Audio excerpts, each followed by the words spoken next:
¿Qué tal, chicos? Les habla el profesor Jan Sarco Bamani del curso de física del Centro Pre San Marcos. En esta oportunidad vamos a desarrollar la semana número 10, correspondiente a dos temas muy importantes que también se han agregado en estos últimos años, que es el tema de hidrodinámica y el tema de calor. Así que, por favor, pon mucha atención en la teoría que vamos a ver. Bueno, jóvenes, ya hemos visto la teoría de esta semana número 10, ahora nos toca reforzar todo lo aprendido con estos 8 problemas que tenemos para clase. Así que comencemos. Bueno, comencemos con la pregunta número 1, correspondiente al tema de hidrodinámica. Recuerda que el tema de hidrodinámica analiza el flujo de los líquidos, ¿cierto? El flujo de los fluidos también, ¿no? A ver, pregunta número 1. Dice lo siguiente. A lo largo de una tubería en posición horizontal, con una sección transversal de 4 centímetros cuadrados, fluye una corriente de agua con una rapidez de 5 metros por segundo. Si la superficie transversal del tubo se incrementa a 5 centímetros cuadrados, mira, escucha bien, se incrementa a 5 centímetros cuadrados. No te dice que se está incrementando en 5, porque si no ahí sería 9, ¿no? Más o menos para que te des cuenta qué es lo que vamos a analizar. Determina la rapidez de la corriente de agua en ese punto. A ver, grafiquemos el tubo, ¿te parece? Grafiquemos el tubo. A ver, entonces tenemos por aquí, vamos a graficar el tubo. Algo así, primero de 4 centímetros cuadrados, algo así debe ser, ¿no? Pero luego se incrementa 5. Ya está. Entonces podemos decir que uno de los datos es, el área 1 es igual a 4 centímetros cuadrados. Y el área 2 es igual a 5 centímetros cuadrados. Y me preguntan, determine la rapidez de la corriente de agua en ese punto. Ya, voy a considerar que en este punto, aquí en toda la sección de 4 centímetros cuadrados, en este punto, primero, la rapidez es de 5 metros por segundo. Y en el segundo punto, debe ser por aquí, cuando el área es de 5 centímetros cuadrados, es rapidez 2. Esto viene a ser tu rapidez 1 y el ahí sería tu rapidez 2. Entonces el agua está fluyendo, listo, sobre una tubería transversal de área 4 y luego pasaría a una tubería transversal de área 5. ¿Listo? No importa si el área ha cambiado. Lo que tú debes recordar es que cuando el agua fluye a través de un tubo, el caudal que genera en la entrada debe ser igual al caudal que genera en la salida. Porque recuerda que nosotros analizamos flujos ideales. ¿Listo? Líquidos ideales. Y eso debes recordar que se representa de esta manera. El caudal de entrada es igual al caudal de salida. Y eso al final se representa como el caudal en el punto 1 igual al caudal en el punto 2. Entonces tú debes recordar que el caudal es la rapidez con la cual se mueve el fluido, ¿cierto? Las unidades, una forma de calcularlo es volumen, que fluye, volumen que se mueve por unidad de tiempo. Pero date cuenta que calcular el volumen como que va a ser un poco fastidioso, ¿no? Tedioso. Y el tiempo ni qué hablar. Entonces hay otra manera de calcular ese caudal cuando el área transversal o el tubo es horizontal, un tubo recto. Cuando hablamos de un tubo recto, el caudal se calcula como área por la rapidez. Entonces tendríamos área 1 por rapidez 1 igual a área 2 por rapidez 2. Y creo que ahí está mi fórmula o mi relación final, ¿no? Porque a ti te dan el área que vale 4 y te dan la rapidez que vale 5. Y esto debe ser igual al área 2 que vale 5 por la rapidez 2 que no sé cuánto vale. Entonces claramente 5 y 5 se va y me queda que la rapidez 2 es igual a 4 metros por segundo. Entonces nuestra clave para el problema número 1, un problema de hidrostática, que es uno de los más sencillos que vamos a ver, es de 4 metros por segundo. La clave es la C, chicos. Pregunta número 2, dice. En los seres humanos, la sangre fluye desde el corazón hacia la aorta. Desde el corazón hacia la aorta. Desde donde pasa hacia las grandes arterias. ¿Listo? Hacia las grandes arterias. Estas se ramifican en arterias pequeñas, llamadas arteriolas, que a su vez se ramifican en miriadas de delgadas capilares. Entonces se van a desdoblar en capilares, ¿cierto? Como indica en la figura. La sangre regresa al corazón a través de las venas. ¿Listo? Regresa a través de las venas. Es decir, que sale por las arterias y regresa por las venas. ¿Listo? Como se indica en la figura, la sangre regresa al corazón a través de las venas. El radio de cada aorta, por donde sale primero la sangre, es de aproximadamente 1,2 centímetros. Mira, ¿cómo sería el tubito de la aorta si el radio es de 1,2 centímetros? Sería un ancho de 2,4, ¿no? Si hablamos de un ancho como el diámetro. Y la sangre que pasa a través de ella tiene una rapidez cercana a 40 centímetros por segundo. Es decir, en un segundo recorre 40 centímetros. ¿Visto? Considero que es bien rápido, ¿no? Un capilar típico tiene un radio aproximado de 4 por 10 a la menos 4 centímetros. Un capilar. Esto, las ramificaciones o las líneas o las ramificaciones finales por donde circula la sangre, las más pequeñas, ¿no? Y la sangre fluye a través de él con una rapidez aproximada de 5 por 10 a la menos 4 metros por segundo. Estime el número de capilares que hay en el cuerpo. Ya está. A ver, para hacer una pequeña representación, esto más o menos, bueno, que nos puede ayudar. Imaginemos que esta es la aorta. ¿Listo? La aorta. Y la aorta tiene un área de ¿cuánto? Vamos a ponerle área 1 de... no sé cuánto vale el área. Pero te dan ¿qué cosa? Te dan el radio, ¿no? Te dan el radio. ¿Listo? Entonces el radio 1, vamos a poner así, radio 1 es aproximadamente 1,2 centímetros. Bueno, obviamente con eso vas a calcular ¿qué cosa? El área, ¿no? Luego te mencionan de la rapidez con la cual sale la sangre. Entonces esta rapidez 1 es igual a 40 centímetros por segundo. Ahí está. Luego de eso, la aorta se va a ramificar, ¿no? Va a pasar por todo el sistema y luego al final, el último conducto que debo analizar son los capilares. Los capilares. Ahora, yo no sé en cuántos capilares se va a distribuir. Voy a considerar que esta aorta se distribuye en muchos capilares. ¿Listo? Acá tengo varios, muchos capilares. Bastantes capilares. Yo no sé cuántos, pero voy a considerar que el área de cada capilar es un área 2. Y para calcular su área, me están dando de dato el radio de cada capilar, que es aproximadamente 4 por 10 a la menos 4 centímetros. Entonces, toda la sangre va a salir por la aorta y debe fluir por los capilares. ¿Listo? Pero como son muchos capilares, voy a considerar que son N capilares. N capilares. Y cada capilar tiene una rapidez. Y por cada capilar sale la sangre con una rapidez de 5 por 10 a la menos 4 metros por segundo. Aquí me dice que sí son metros por segundo. Acá son metros por segundo. Ya está. Entonces, ¿qué es lo que puedo hacer yo? Creo que es muy parecido al problema anterior, solamente que ahora todo se va a distribuir en N capilares, en N áreas pequeñas. ¿Listo? Creo que ya está. Entonces puedo decir, el caudal en 1 es igual al caudal en 2. El caudal en 1 es generado por un área total 1 y una rapidez 1. Pero el caudal en 2 es generado por un área total de una sumatoria de áreas. Si te das cuenta, el área 2 es un área muy pequeña, pero por ahí solamente no sale la sangre, sale por todo el conjunto. Que sería n veces el área 2, multiplicado por la rapidez 2. ¿Listo? ¿Quedó claro? Todo el fluido que entra sale por todo ese conducto, por todos esos conductos que son N capilares. ¿Listo?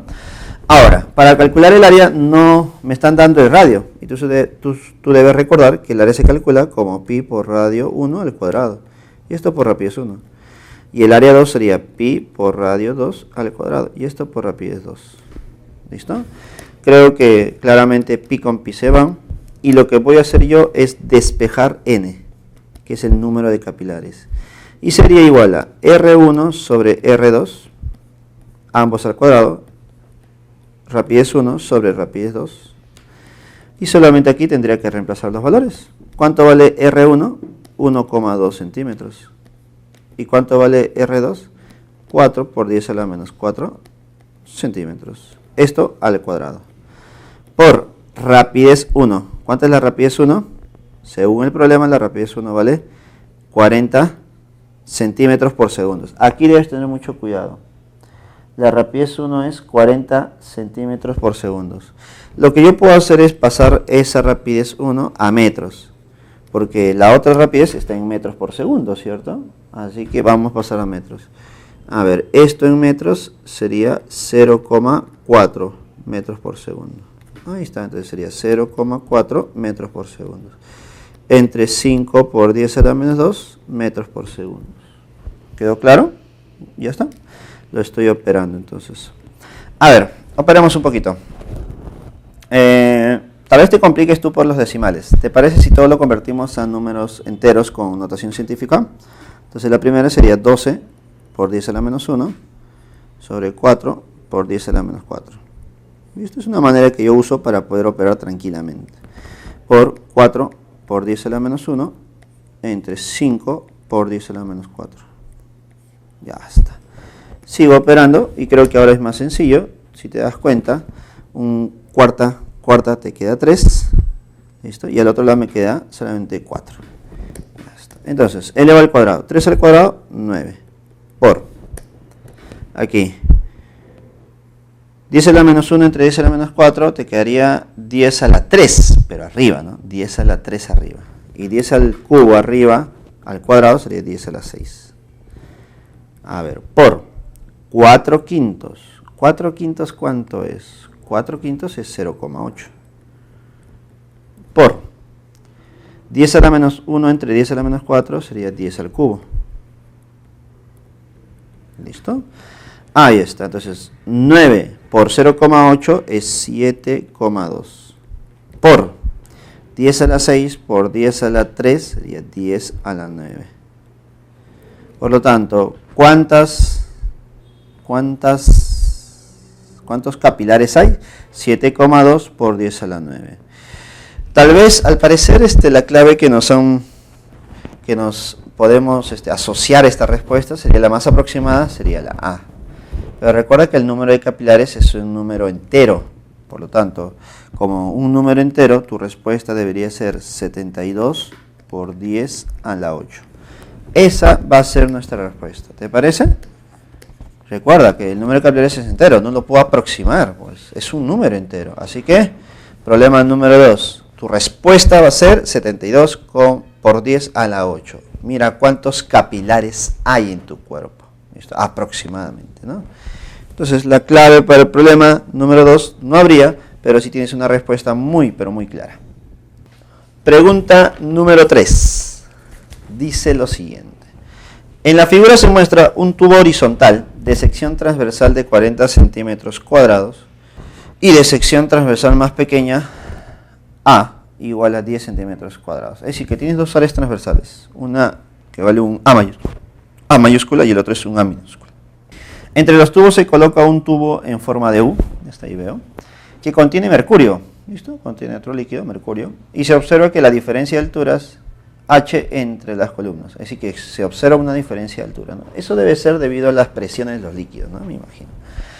El caudal en la tubería es de 6 por 10 a la menos 3 metros cúbicos por segundo. Ah, el caudal me están dando, mira. 6 por 10 a la menos 3 metros cúbicos por segundo. ¿Cuánto mide la diferencia de alturas? A ver. Intentamos algo. Nosotros debemos analizar aquí y aquí. Cada una de esas secciones tiene un área de 40 y de 10 centímetros cuadrados. ¿Listo? Ya sabemos que por estar dentro del tubo tendrá presión. Habrá una presión en A. Habrá también una rapidez en A. ¿Cierto? La cual se va a modificar cuando llegue a la posición en A minúscula. ¿Por qué? Porque el área ha cambiado tal vez, ¿no? Entonces aquí sería una presión en A minúscula y una rapidez en A minúscula. ¿Listo? Ahora, lo que también debemos recordar es que en cada uno de estos casos habrá una altura A mayúscula y una altura A minúscula. Pero si tú notas bien, si tú analizas bien, esos dos puntos están al mismo nivel de referencia. Por lo tanto, las alturas aquí, ¿cuántos serían? 0 y 0. Entonces no lo voy a considerar. ¿Listo? Así que ya más o menos sabemos qué cosa voy a generar por aquí. Ahora, aquí no hablo nunca de la altura h, que está por debajo. Es otro caso, pues, ¿no? Entonces, lo que voy a hacer es lo siguiente. En este caso voy a calcular la relación entre las presiones de A mayúscula y A minúscula, porque esas presiones están relacionadas con la posición del mercurio que está en la parte inferior. ¿Listo? Porque esa presión que se tiene en A mayúscula es la misma presión que se tiene aquí, porque sigue habiendo el mismo líquido. Y la presión en el punto A minúscula es la misma presión que se siente por aquí, ¿cierto? Porque se trata del mismo líquido. Entonces, creo que ahí, ya en el tubo en forma de U, trabajaría lo que habíamos visto la semana pasada en el tema de hidrostática, pues, ¿no? Que las presiones al mismo nivel, llamada línea debe ser la misma. Y como tengo uno que está un poco más arriba, entonces su presión cambiará debido a la columna de agua que está por encima de la línea. Entonces, por ahí va el caso. Así que lo primero que debemos hacer es plantear la ecuación de Bernoulli. ¿Te acuerdas la ecuación de Bernoulli? A ver, nos dice que la presión en A mayúscula más un medio de la densidad por la rapidez 1 al cuadrado, bueno, en A mayúscula al cuadrado, más densidad, gravedad y altura en A mayúscula es igual a la presión en A minúscula más un medio de la densidad por la rapidez en A minúscula al cuadrado más densidad, la gravedad y altura de A minúscula. ¿Listo? Donde queda claro que este término de aquí y este término de aquí desaparece, ¿cierto? Y como el problema me está pidiendo la diferencia de alturas, ¿listo? Habíamos dicho que vamos a encontrarlo con la diferencia de presiones. Entonces tendríamos presión en A mayúscula menos presión en A minúscula es igual a un medio de la densidad de la rapidez en A minúscula al cuadrado menos rapidez de A mayúscula al cuadrado. Por ahí va mi situación, por ahí va el problema. ¿Listo, chicos? Ahora, tú dirás, profe, pero ¿cómo calculo la rapidez en A y en A mayúscula? Bueno, recuerda que la rapidez está relacionado con la ecuación de continuidad, que viene a ser el caudal. Y tú sabes que el caudal, ya pasando a otro plano, el caudal en A mayúscula y el caudal en A minúscula deben ser iguales. Eso significa que el área en A mayúscula por la rapidez de A mayúscula es igual a el área minúscula por la rapidez de A minúscula. Y ahí creo que ya voy encontrando todos mis valores. Inclusive, tú ya puedes calcular cada uno de estos, ¿cierto? ¿Por qué? Porque ya te dan el caudal. ¿Cuánto vale el caudal según el problema? El caudal vale 6 por 10 a la menos 3 metros cúbicos por segundo, ¿no? Para mí esto puede ser un Q. ¿Qué te parece? ¿Listo? O no, mira, hagamos más simple. Mejor calculemos sus valores para no estar trabajando con muchas variables. Eso es malo a veces. Así que mira, reemplacemos. Área en A mayúscula sería 40 centímetros cuadrados. Ten cuidado, está en centímetros cuadrados. Por lo tanto, debo pasarlo a metros cuadrados. ¿Por qué? Porque el caudal que a ti te dan está en metros cúbicos, está en unidades de metros. Por lo tanto, pasando a metros cuadrados sería por 10 a la menos 4. ¿Listo? Igual a área de A minúscula, que sería 10 por 10 a la menos 4. Por rapidez en A minúscula. Igual a 6 por 10 a la menos 3. Despejando de aquí, la rapidez de A mayúscula sería ¿cuánto? Si te das cuenta, si observas bien, 10 por 10 a la menos 4, 10 a la menos 3, 10 por 10 a la menos 4, 10 a la menos 3, y 10 a la menos 3. Se van. Entonces, ¿cuánto me queda la rapidez en A? 6 cuartos. ¿Listo? Que sería 3 medios. ¿Listo? ¿Cuánto me queda la rapidez en A minúscula? Me queda 6 décimos. Que sería 3 quintos. ¿En qué unidades? Metros por segundo. Metros por segundo. ¿Qué tal?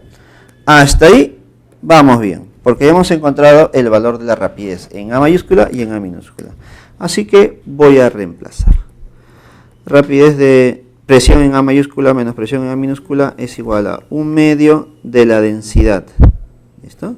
¿De qué densidad estamos hablando aquí? La del agua, pues, ¿no? La del agua. ¿Listo? Ahí está. Se voy a calcular, voy a reemplazar la densidad de agua. ¿Listo? ¿Y cuánto vale la densidad del agua? ¿Listo? O no me dicen que es agua. ¿Qué líquido tenemos fluyendo a través de todo ese tubo? A ver. Se coloca un tubo en forma que contiene mercurio y se observa una diferencia de alturas. Mira la diferencia de alturas. Ya está. Entonces, vamos a considerar la densidad del agua. ¿Cuánto es la densidad del agua? 1000, pues, ¿no? La densidad del agua es 1000. A ver, por rapidez de A minúscula. Listo, rapidez de A minúscula sería 3/5 al cuadrado. Menos la rapidez de A mayúscula. 3/2 al cuadrado. ¿Listo? Ahí está. Ahí lo voy a operar. Ahora sí lo voy a operar. Tendríamos presión en A mayúscula menos presión en A minúscula es igual a 1/2 por 10 al cubo. Por. Sería 9. Mira, vamos a hacer algo que creo que tú ya lo notaste. Dime, el primer término al cuadrado sería 9 sobre 25 y el segundo sería 9 sobre 4. Dime, ¿ese 9 no es un término común? Claro, 9. Y te quedaría 1 sobre 25 menos 1 sobre 4. ¿Cierto? 9 sobre 25 por 1 sobre 4. Ahora, esto de aquí, ¿cuánto me saldrá? Esto de aquí, ¿cuánto me saldrá? A ver, entonces operemos. Ah, mira. Ha habido acá, si te das cuenta, por aquí nos hemos equivocado en algo, mira. Corregimos esta parte. ¿Te acuerdas que en ese momento consideramos 6 sobre 10? Sí, pero hemos considerado este 10 de acá. Pero, date cuenta que nosotros habíamos operado ya el 0. Entonces solamente te quedaba un 1. ¿Listo? Ahí está. Entonces sería 6 sobre 1. Y eso obviamente, ¿qué resultado nos da de rapidez? Nos da una rapidez de 6. ¿Listo? Ya está. Entonces, volvamos por aquí. Entonces, la rapidez en A debe ser 6 por acá. 6 por acá.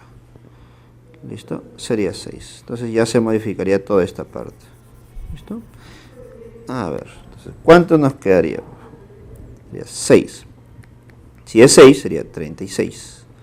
Menos 9 cuartos. ¿Listo? Sigues operando. ¿Listo? Eso es lo malo, o se puede decir, es lo negativo de estas fórmulas que son muy extensas, ¿no? Hay muchos términos a operar. A ver, operar esto sería, a ver, 36 sobre 1, sería 36 por 4, sería 144, menos 9, sobre 4. Y esto me daría 1/2 por 10 al cubo, por 144 menos 9. 144 menos 9, que sería 135. Y esto sobre 4. Y esto nos da 135 octavos por 10 al cubo. Listo. Tal vez lo puedo seguir operando, pero date cuenta que de nada nos sirve terminar esta operación porque a mí no me están pidiendo esta diferencia de presiones. Me piden la altura H. Entonces todavía falta una operación más todavía por hacer. Y tal vez en esa operación generemos una reducción de los valores que nos están dando, ¿cierto? Es posible. ¿Listo? Así que veamos qué es lo que ocurre. ¿Está? Entonces, ahora vamos a analizar nuestro tubito en forma de U. ¿Listo? A ver, para el tubo en forma de U, trazamos nuestra línea isóbara. Tú debes recordar que la línea isóbara es en la interfaz más baja, que sería esta de acá. Línea isóbara. Entonces coloquemos aquí nuestros puntos a analizar, punto 1 y punto 2. Entonces, según esta línea isóbara, la presión en 1 es igual a la presión en 2. ¿Qué presión se siente en 1? La presión del líquido A. ¿Listo? La presión A se siente. En cambio, en la posición 2 se siente la presión de A minúscula más la presión hidrostática, que sería una presión del mercurio. ¿Listo? Ahí está. Entonces tendríamos nuevamente que la presión de A mayúscula menos la presión de A minúscula es igual a la presión hidrostática del mercurio, que es igual a densidad del mercurio por la gravedad por la altura H, que es justo lo que me piden. Profesor, pero este valor de diferencia de presiones no era igual a 135 sobre 8 por 10 al cubo. Claro que sí. Y esto no debe ser igual a la densidad del mercurio, que es 13,6. ¿Listo? 13,6 ¿por cuánto? 13,6 por 10 al cubo, por la gravedad que es 10, por la altura, efectivamente. Y aquí notamos claramente que 10 al cubo con un 10 al cubo se va. ¿Listo? Este 10 elimina esta coma, ¿cierto? Y la altura nos estaría quedando, a ver, 135 entre 8 por 136. A ver, y esto estaría en metros. En metros. ¿Listo? Al parecer el resultado final que nosotros tendríamos no sería un valor entero, ¿no? Sino tendríamos que calcular un valor aproximado. Por ejemplo, si yo divido todo esto, saldría 0,124. ¿Listo? ¿En qué unidades? En metros. 124 en metros. No sale exacto, sale 0,124, 0,8088 y así sucesivamente. Entonces, si aproximamos en centímetros, sería 12,4 centímetros. No te olvides, esto es un valor aproximado. Y la clave, según esta información, sería la... Listo, chicos. Pregunta número 4. Pregunta número 4, chicos. Dice lo siguiente. Fluye agua continuamente de un tanque abierto como se muestra en la figura. La altura del punto 1 es de 10 metros y la de los puntos 2 y 3 es de 2 metros. El área transversal en el punto 2 es de 6 por 10 a la menos 4 metros al cuadrado. En el punto 3 es de 3 por 10 a la menos 4 metros cuadrados. El área del tanque es muy grande en comparación con el área transversal del tubo. Suponiendo que puede aplicarse la ecuación de Bernoulli, determine la rapidez de descarga en litros por segundo. Mira, rapidez de descarga en litros por segundo viene a ser volumen sobre tiempo, es decir, es caudal. Considere que la gravedad es 10 y raíz de 10 vale 3,16. 3,16. Ya está. Entonces yo quiero saber con cuánto sale, ¿no? De descarga en litros, es decir, con cuánto sale el agua en el punto 3. Ya está. Pero lo voy a analizar, obviamente, ¿con qué punto? Con el punto 1. Ya está. ¿Y por qué con el punto 1? Porque me dan un dato muy importante, una información importante. El área en punto 1 es muy grande en comparación con el área transversal de abajo. ¿Listo? Y eso en clase ya se mencionó, creo, ¿no? Algo como eso ya se mencionó. Entonces vamos a ver.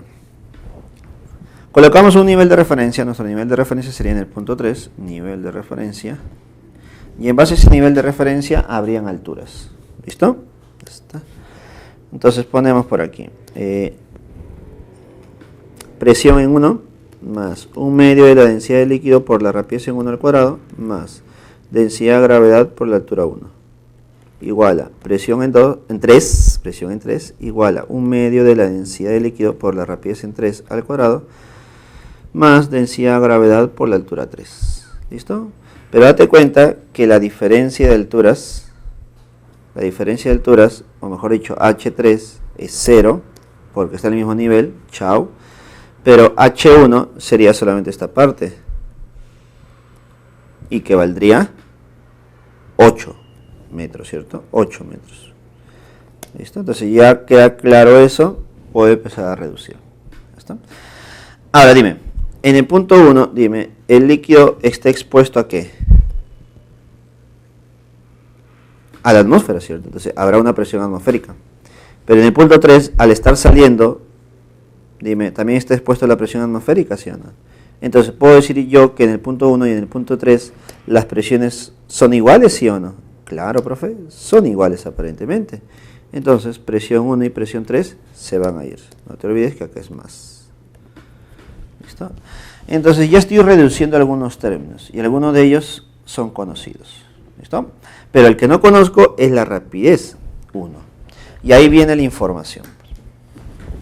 Como el área en 1 es muy, pero muy grande, podemos decir que el líquido está descendiendo lentamente.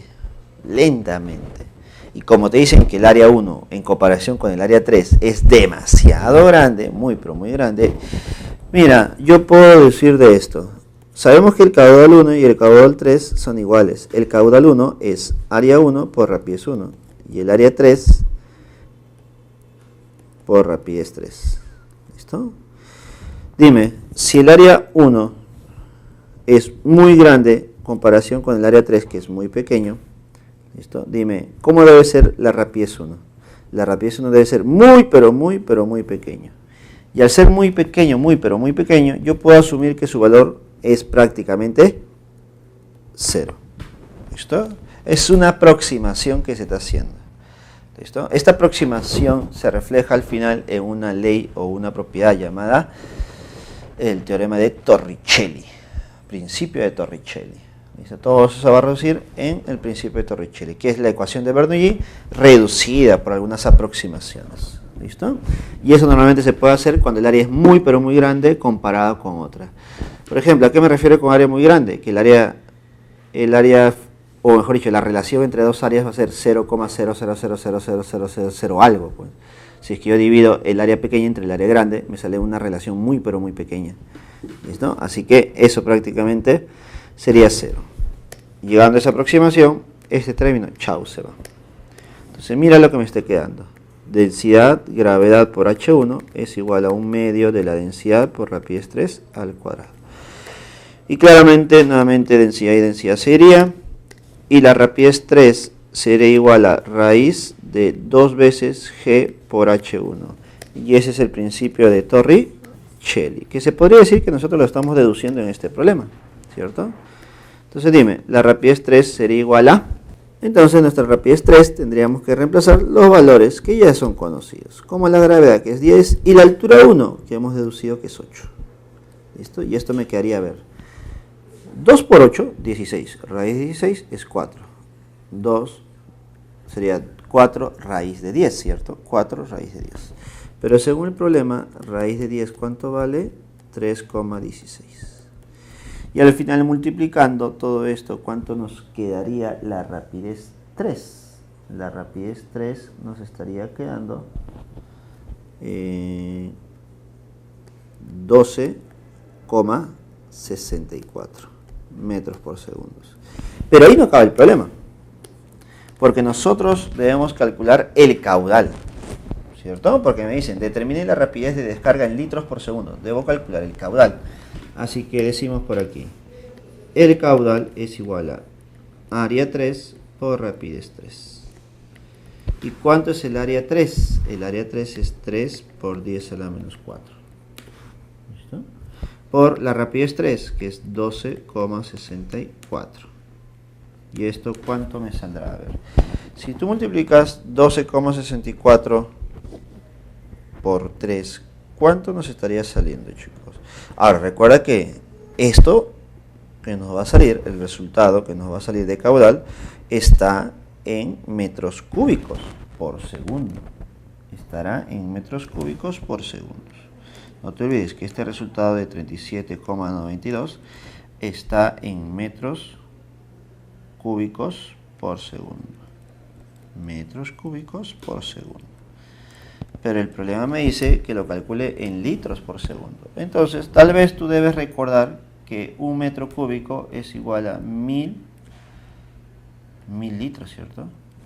Un metro cúbico es igual a 1000 litros. Por lo tanto, al hacer esta operación por 1000, ¿cuánto nos quedaría entonces? Al hacer la operación por 1000, ¿cuánto nos quedaría? 1000 por 10 a la menos 4 es 10 a la menos 1. Y eso al final me sale 3,792 litros por segundo. Y la respuesta para nuestro problema número 4 sería la clave A, avión. Pregunta número 5.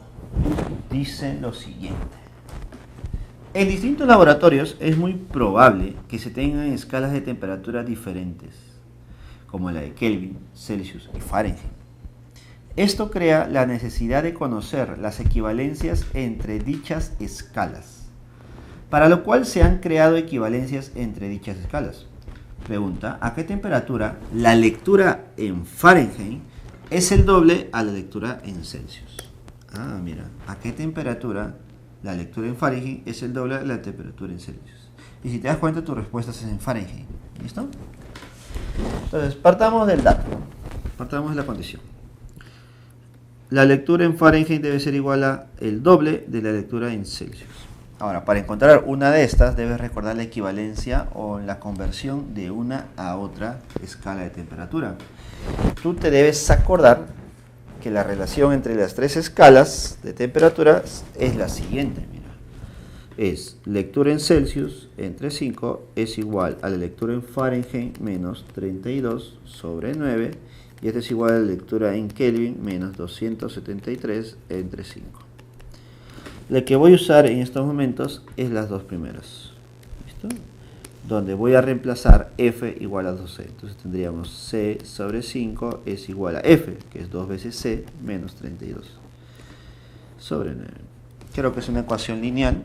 Multipliqué en aspa, me quedaría 9C es igual a 10C menos 300, menos 32 por 5, que sería 160. 160 pasa al otro lado. ¿Y cuánto valdría C? 160. Y si C vale 160, dime, ¿cuánto valdría F? Profe, F no es el doble de la lectura en C. Claro, sería 320 grados Fahrenheit. Por lo tanto, nuestra respuesta del problema número 5, que es un problema sencillo de temperatura y calor, o de calorimetría, sería la clave A. Ahora continuamos con el problema número 6. Dice lo siguiente. En un cuadro de gripe, un hombre de 80 kilogramos de masa que tenía fiebre registra una temperatura de 39,0 grados Celsius, que en Fahrenheit sería 102,2. En vez de su temperatura normal, que debe ser de 37, en que en Fahrenheit sería 98,6 Fahrenheit. Suponiendo que el cuerpo humano es agua en su mayoría, en su totalidad vamos a suponer, en su gran mayoría, porque hay cosas que nosotros no podemos determinar. Entonces vamos a considerar que el cuerpo está hecho de pura agua, aproximadamente. Pregunto, ¿cuánto calor en joules se requirió para elevar su temperatura esa cantidad? A ver. ¿Cuánto calor se necesitó para elevar su temperatura? Si el cuerpo está hecho de pura agua, lo que estoy haciendo es calentar agua, ¿cierto? El agua se ha calentado, se podría decir. Y si el agua se calienta, su temperatura cambia. ¿Listo? Estaría cambiando el cuerpo de 39 a 37. No, de 37 a 39, porque ha subido en 2 grados Celsius.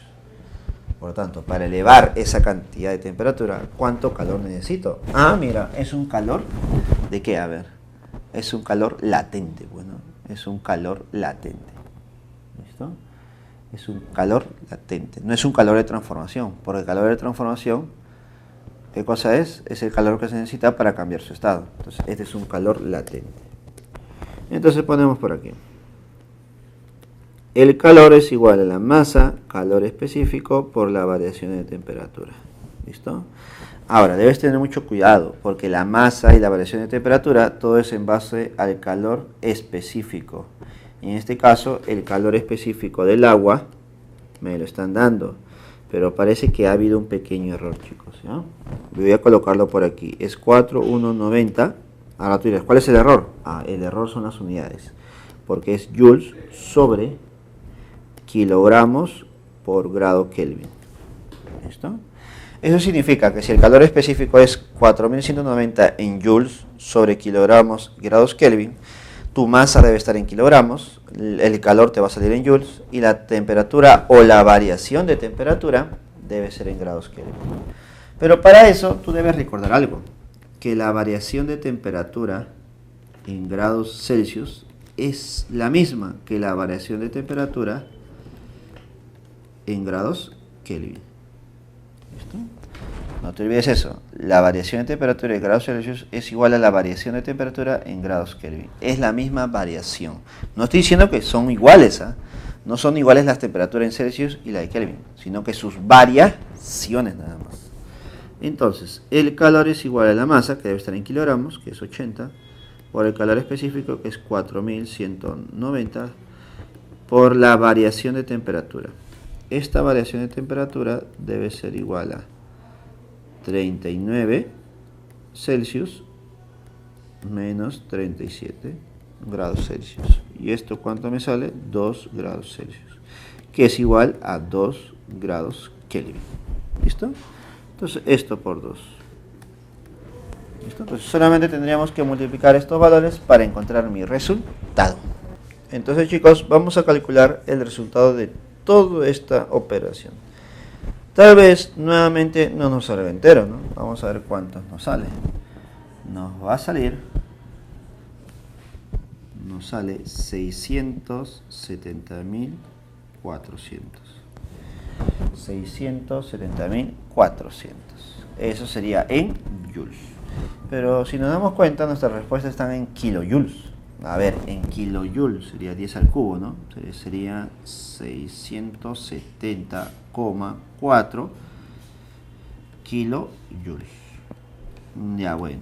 Al parecer, aproximadamente sería 670 kilojoules. Que sería lo más razonable, ¿no? Encontrar un valor aproximado. Recuerda que estoy considerando que todo el cuerpo está hecho de agua. Y no es así, pues, ¿no? Esa pequeña variación que se genera debe ser de los otros componentes que tiene el cuerpo. Entonces, puedo marcar la clave B como un valor aproximado. Continuemos, chicos. Pregunta número 7. Una pregunta con gráficas. Es muy importante hacer esta pregunta 7 porque de esta manera tú también puedes tener una variedad ya de problemas resueltos, ¿no? Creo que hemos visto problemas de conversión de temperatura, hemos visto problemas de calor también, pero no hemos visto todavía un problema de gráficas como esta. Así que es importante que tú empieces a analizar este tipo de gráficas. ¿Listo? Dice lo siguiente: la gráfica muestra el resultado experimental de la temperatura en función de la energía calorífica, es decir, calor, suministrada a un líquido de 2 kilogramos de masa. Determina el calor latente para este líquido. A ver, ¿cómo yo interpreto esta gráfica?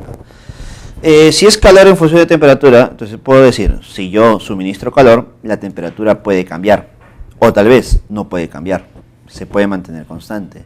¿Y eso puede ser posible? Claro que sí, ¿no? Tú debes recordar, a ver, ¿qué pasa cuando yo tengo una cantidad de agua? ¿Qué pasa si a la cantidad de agua, un vaso con agua, una olla con agua, lo pongo a calentarse, le doy calor? Cuando tú le das calor a la cantidad de agua, entonces el calor va a empezar a elevar su temperatura, ¿cierto? Hasta un punto donde va a querer transformarse. Porque recuerda que el agua líquida se puede transformar en agua gaseosa, ¿cierto? Se puede transformar en agua gaseosa. Entonces va a aumentar su temperatura hasta que llegue a 100. Cuando llegue a 100 y tú le das más calor, de frente, inmediatamente no se convierte a vapor, sino que debe aumentar su calor lo suficiente para que pueda hacerlo. ¿Listo? Eso significa que justo cuando llega a 100 empezará a transformarse. Cuando llega a 100 recién se va a transformar. ¿Listo? Entonces tú le suministras o le das una cantidad de calor para que puedas transformarse. Y sigue manteniéndose a 100, pero ahora ya no será agua líquida, sino será agua gaseosa. Y una vez que tengas agua gaseosa o vapor de agua, si le das más calor, ¿qué va a pasar? Ahora sí empezará a aumentar su temperatura. ¿Listo? A ver, por ejemplo, otro caso. ¿Qué pasaría si tengo un vaso con agua y lo llevo a la refrigeradora? Empiezo a meterlo en la parte alta de la refrigeradora, a congelarla. Entonces, ¿qué va a pasar con el agua? Va a empezar a reducir su temperatura. De frente no se convierte a hielo, ¿no? Empieza a reducir su temperatura y cuando llegue a 0, recién se puede convertir. ¿Listo? Tú le quitas calor, porque enfriar es quitarle calor, se convierte a hielo, y una vez que se convierte a hielo, le quitas más calor y el hielo bajará su temperatura, ¿no? Pasará de 0 a negativo. Entonces, hay un instante donde la temperatura no cambia, y ese instante es cuando el cuerpo o el líquido está cambiando de fase. ¿Listo? Y eso creo que lo puedo notar por aquí. Mira, observa. En la gráfica nosotros notamos que en el primer tramo, de 0 a 100, hemos aumentado el calor, hemos dado calor de 100 joules, pero esto solamente ha generado un cambio de temperatura.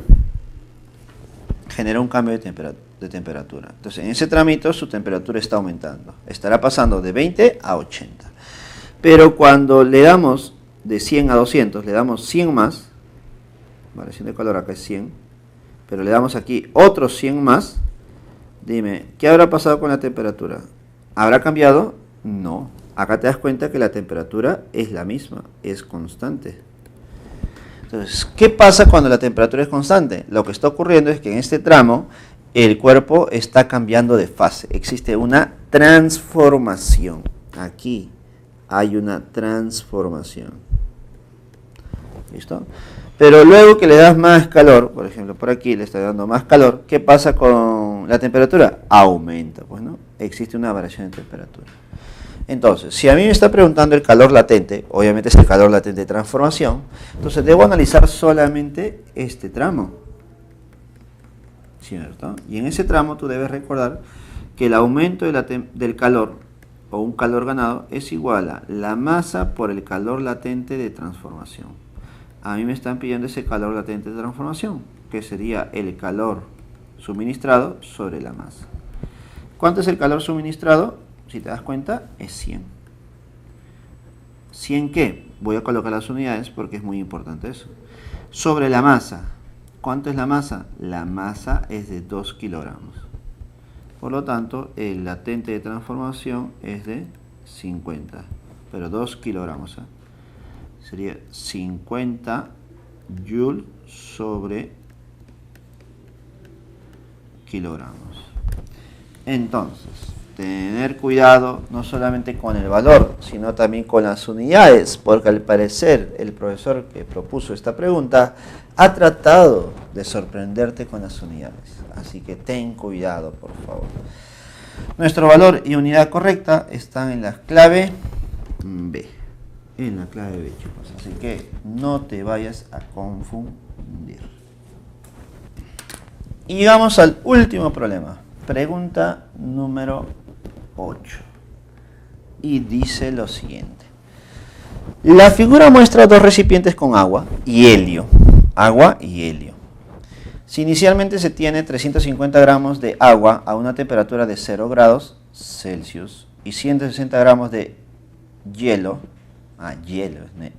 hielo, a una temperatura de menos 10 grados Celsius. Mira, entonces tengo agua a 0 grados y hielo a menos 10. Ya está. Determine la cantidad de agua que quedaría después de mezclar el hielo con el agua. A ver. Si yo tengo el agua a 0, listo, a 0 grados Celsius, y tengo hielo a menos 10, ¿qué pasa cuando combino estos dos? ¿Listo? Cuando yo combino, el que tiene calor para dar o para quitar o para entregar sería el agua, ¿cierto? El agua transfiere calor, ¿a quién? Al hielo, ¿cierto? Transfiere calor al hielo. Pero si el agua le da calor, el agua ya no puede, reducir su temperatura. Entonces, ¿qué va a pasar con el agua? El agua, al darle calor al hielo, el agua empezará a reducir su cantidad, porque ya no será agua, sino ahora se va a transformar. Si el agua da calor a otro cuerpo, el agua va a empezar a transformarse, porque está a 0 grados. Y recuerda que cuando el agua está a 0 grados, puede ya transformarse. Yo necesito saber cuánta es la cantidad de agua que se transforma, porque una vez que sepa cuánta cantidad de agua se transforma, yo podré saber cuánta agua habrá quedado, pues, ¿no? Entonces diremos lo siguiente, mira. Yo siempre trabajo esto en una línea de temperaturas. Grafico lo que tengo. Tengo hielo a menos 10 grados. ¿Cuánto de hielo tengo? Tengo 160 gramos. Y también tengo agua. ¿Agua cuánto? A 0. ¿Cuánto de agua líquida? ¿Cuánto de agua líquida se va a transformar? No lo sé. Tengo 350, pero no todo se involucra en esta operación, en toda esta transformación. Así que diré, el agua libera calor. ¿Listo? Libera calor. ¿Listo? Pierde calor. Si el agua pierde calor, ¿quién lo gana? Lo gana el hielo. Entonces, este es un calor ganado y este es un calor perdido. Disculpa, al revés. Este es un calor perdido, este es un calor ganado. ¿Listo? Ahora, date cuenta que el calor que pierde el agua ha sido para poder transformarse. ¿Listo? Para poder transformarse. Entonces, este es un calor de transformación, pero el calor que ha ganado el hielo ha sido para aumentar su temperatura. ¿Listo? Es para aumentar su temperatura. Entonces, esto de aquí será un calor latente. Ese es un calor latente. Ya está. Entonces tengo calor latente y calor de transformación. ¿Listo? ¿Y cómo deben ser ambos calores? Ambas cantidades, ¿cómo deben ser? Iguales. Porque recuerda que el calor ganado es igual al calor perdido. El calor ganado es debido al hielo, ¿no? Es debido al hielo. Por lo tanto, es masa del hielo por calor específico del hielo por la variación de temperatura. ¿Listo? Y este es igual al calor perdido. El calor perdido es para el agua que se ha transformado. Entonces sería masa del agua por latente de transformación. ¿Listo? ¿Cuánto es la masa de hielo? 160 gramos. ¿Cuánto es el calor específico del hielo? El calor específico del hielo es un medio, pues, ¿no? 0,5. ¿Y cuánto es la variación de temperatura para el hielo? Es 10 simplemente. ¿Cuánto es la masa de agua que se ha transformado? No lo sé. Pero el calor latente de transformación para el agua es 80. A ver, operemos un poquito. Por aquí se va un 0 se va. 80, entre 8, 1, octava, 20. Entonces, creo que me queda que la masa es 10 gramitos. Pero eso no es tu respuesta. 10 gramos es la masa de agua que se ha transformado y se convierte en hielo. Como al inicio tenía 350, a esto le debo quitar los 10 gramitos. Por lo tanto, ¿cuánta agua me queda? 340 gramos. Por lo tanto, nuestra respuesta para el problema número 8 sería la clave B. La clave B, chicos. Bueno, ya hemos visto los problemas de la semana número 10. Esperemos que se haya reforzado un poco la teoría, pero no te olvides que debes repasar ya en casa. Ya tienes 7 problemas más para poder reforzar. Conmigo será hasta la siguiente semana. Cuídense.